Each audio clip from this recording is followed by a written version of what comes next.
আসসালামু আলাইকুম প্রিয় দর্শক, আলহামদুলিল্লাহ। আজকে আমি সুলতানা আপনাদের সাথে শেয়ার করব বাটাবাটির ঝামেলা ছাড়াই মুখে স্বাদ লেগে থাকার মতো দারুণ একটি মজার রসুন ভর্তার রেসিপি, যে ভর্তার রেসিপি অন্য ভর্তার থেকে একদম আলাদা। চলুন তাহলে দেখে নিই আজকের এই মজার রসুন ভর্তার রেসিপিটা। এখানে আমি অনেকগুলো রসুন কোয়া নিয়েছি আর কয়েকটা গোটা শুকনো মরিচ নিয়েছি। তো এখন চলে যাব মূল ভর্তাটা তৈরি করার জন্য। এখানে আমি চুলায় একটি কড়াই বসিয়ে দিয়েছি আর এই কড়াইয়ের মধ্যে দিয়েছি সরিষার তেল। সরিষার তেল দিলে এই ভর্তার টেস্টটা হয় পারফেক্ট। এখন এই সরিষার তেল গরম হওয়ার পর দিয়েছি রসুন কোয়াগুলো এবং চুলার আঁচ মিডিয়ামে রেখে এই রসুন কোয়াগুলো এখন ভেজে নিচ্ছি।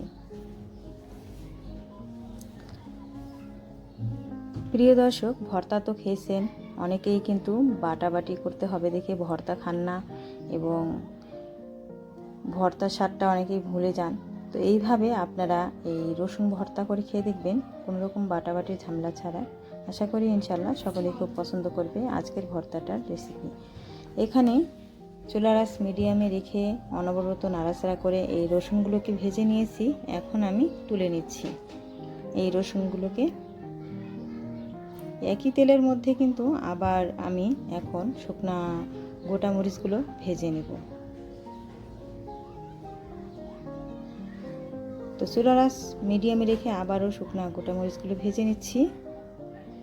এই মরিচগুলো যখন একটু পোড়া পোড়া সাইজ হবে তখন তুলে নেবেন, তাহলে কিন্তু এই ভর্তার রসুন ভর্তার টেস্টটা পারফেক্টভাবে পাবেন। এখন এই ভাজা গোটা মরিচগুলোকে তুলে নিলাম। তুলে নেওয়ার পর আমি এখানে একটা পেঁয়াজকে আমি এভাবে কুচি করে কেটে তারপর হালকা ভেজে নিব। জাস্ট কাঁচা পেঁয়াজের যে একটা গন্ধ আছে সেই গন্ধটা চলে যাওয়া পর্যন্ত আমি এই পেঁয়াজটাকে ভেজে নিলাম। তো প্রিয় দর্শক, আপনাদের একটা কথা বলি, এটা হচ্ছে এই রসুন ভর্তায় সাধারণত রসুনের পরিমাণটা একটু বেশি, আর এখানে সবগুলো উপকরণ এখন ডলে নিব। এখন এই নিয়ে নিলাম একটু স্বাদ মতো লবণটা দিয়ে আমি এই মরিচটাকে ডলে নিচ্ছি। এখন আস্তে আস্তে সবগুলো উপকরণ ডলে নেব হাত দিয়ে। দেখতে পেলেন যে কোনো রকম বাটাবাটির ঝামেলা ছাড়াই, পাটার ঝামেলা ছাড়া, ব্লেন্ড করার ঝামেলা ছাড়া হাত দিয়ে ভর্তাটা আমি তৈরি করে নিচ্ছি। এখন সব শেষে দিচ্ছি লেবুর রস। এই লেবুর রস দিলে এই রসুন ভর্তার টেস্ট যা হয় আপনারা একবার ট্রাই করবেন, মাশাআল্লাহ। তো লেবুর রস দিয়ে আবারও ভালো করে মিশিয়ে নিচ্ছি। ভর্তা কিন্তু রেডি, এখন শুধু পরিবেশন করে নিব। তো প্রিয় দর্শক, এই যে গোপন একটা টিপস বললাম, লেবুর রস দিয়ে রসুন ভর্তা তৈরি, তো একবার ট্রাই করে দেখবেন, মাশাআল্লাহ। যাকে এইভাবে রসুন ভর্তা তৈরি করে খাওয়াবেন সেই কিন্তু বলবে যে আপনার হাতে জাদু আছে।